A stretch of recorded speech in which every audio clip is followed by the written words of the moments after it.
Now we come to the most important part of the day, the congressional meetings. I know that this is the part of the day that makes people the most nervous, but want to say don't worry. First off, we'll talk you through how your meetings should be conducted. You'll also have talking points for each of the legislative issues to help you understand what you should talk about. But two things to remember. First, the most important part of the meeting is to educate the staff or the member of Congress about the profession of occupational therapy. If you struggle with some of the legislative talking points, that's okay. You are not expected to be the expert on anything except the profession itself. Any questions they have, they can be referred to AOTA Federal Affairs. Secondly, remember, you know how to build relationships. That is what occupational therapy practitioners do.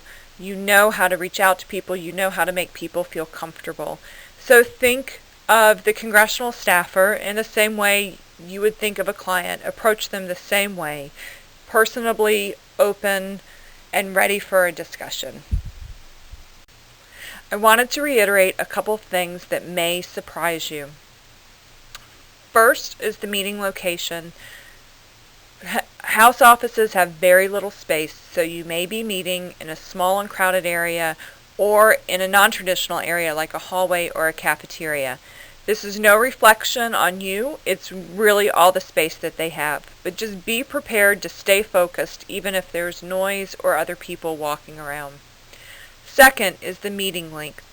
Meetings should generally be 15 to 20 minutes. They can be anywhere from 10 and be successful to 30 and be successful.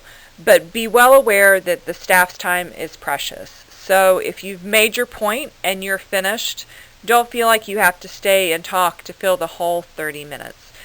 At the same time, if the meeting is very conversational, be sure to make the points about the issues and be clear and concise about those issues.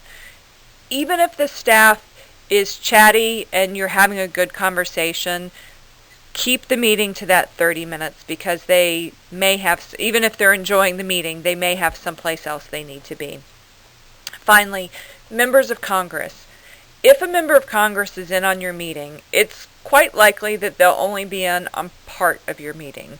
So they may only stay for the first few minutes to say hi, or sometimes they'll even show up towards the end of the meeting. This can be somewhat confusing because you're halfway through your pitch and then the member of Congress comes in. You can touch back to the points that you've already covered very quickly and say, as I was just discovering with your staffer, or use their name though, and run through the quick points and then pick up where you were unless they have questions. Earlier in the orientation, we discussed some of the talking points that you're going to be going over in your meetings, but I wanted to take the time to talk a little bit about the flow of your meeting. When you first come into the office, there will be somebody at the front desk and they'll ask who you're meeting with or what group you're with, and that way they can let the person know that you're there. Later, the staff or the member of Congress will come out, shake your hands, and take you to wherever your meeting space is going to be, whether that's the hallway, a small table, or the member's office. Hopefully the member's office, but not always. Once you're in there, you should take the time to introduce yourself. Introductions are really important for big groups. Not everybody's going to be able to talk on the issues, so this gives you a chance to at least introduce yourself. And introductions also let you base yourself in their community. So you're different from me coming in.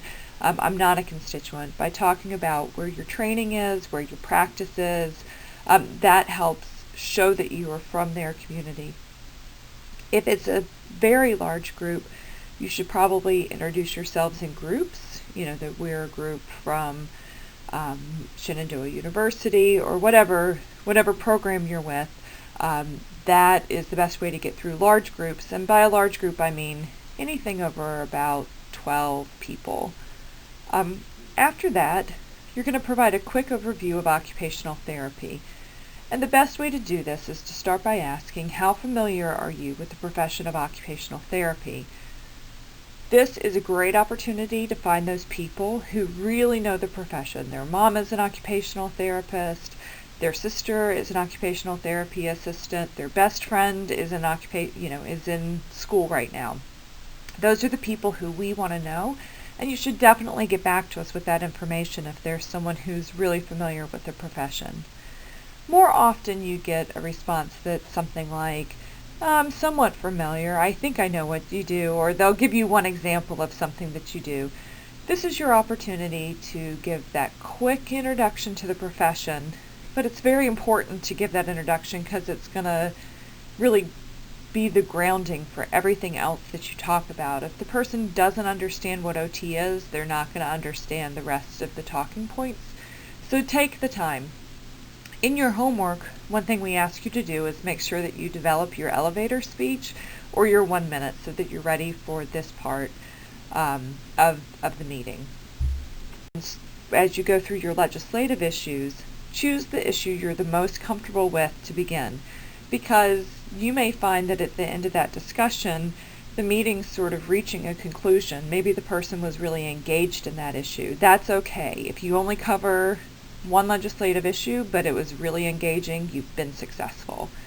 So move through the issues as you're the most comfortable.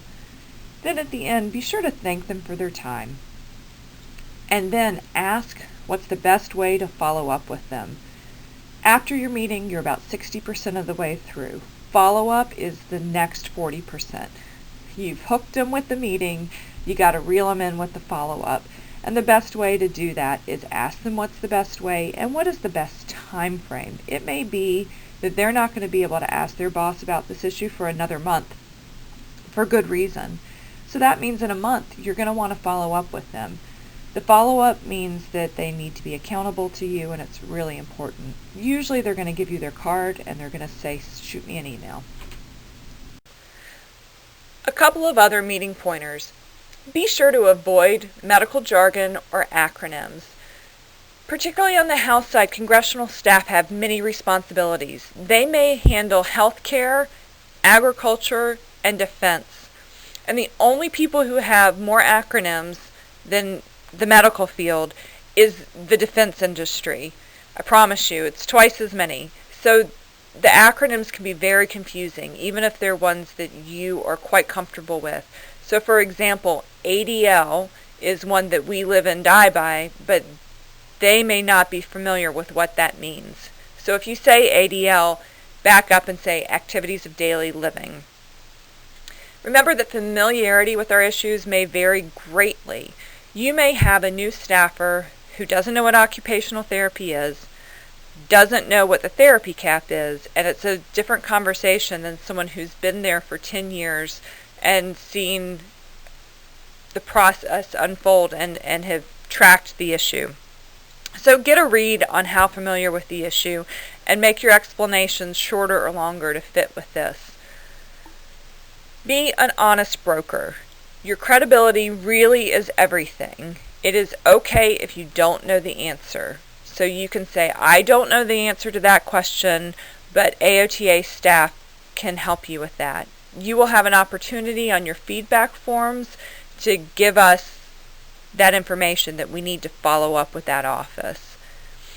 They would rather you be the expert on occupational therapy than an expert on the ins and outs of legislation.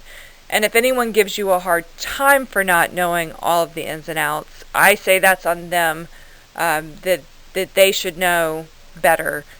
That's very rare that happens, that one continues to push, but just let them know that someone from AOTA can get back from you. And remember, your expertise is on the field of occupational therapy, not the ins and outs of the legislation. So we all know that nerves can sometimes get the best of you in these new situations. You're going to have two things to help you fight those nerves. One is the talking points that we've both provided on the website, and we'll also be giving you a hard copy printout at the orientation center at the Capitol Visitor Center. Those talking points have more details, and they also have the quick summaries at the bottom and can serve as your guide. But the other thing that we have are what we call the advocacy packets. These are going to be yellow folders that everyone has for each meeting. Now, not everyone's going to get one for each meeting, but each office you visit should get one packet. So we'll distribute those after the morning orientation session, and somebody in your group should have a packet for that meeting. These packets really can serve as the framework for your meetings.